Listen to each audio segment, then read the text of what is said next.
نبی کریم صلی اللہ علیہ وسلم نے فرمایا کہ کسی مسلمان کے اگر 3 بچے مر جائیں جو بلوغت کو نہ پہنچے ہوں تو اللہ تعالیٰ اس رحمت کے نتیجے میں جو ان بچوں سے وہ رکھتا ہے مسلمان بچے کے باپ اور ماں کو بھی جنت میں داخل کرے گا۔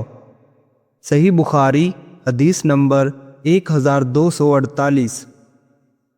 وہ نبی کریم صلی اللہ علیہ وسلم کی زوجہ مطہرہ حضرت ام حبیبہ رضی اللہ تعالیٰ عنہ کے پاس گئیں تو انہوں نے فرمایا کہ میں نے رسول اللہ صلی اللہ علیہ وسلم سے سنا ہے کہ کوئی بھی عورت جو اللہ اور یوم آخرت پر ایمان رکھتی ہو اس کے لیے شوہر کے سوا کسی مردے پر 3 دن سے زیادہ سوگ منانا جائز نہیں ہے۔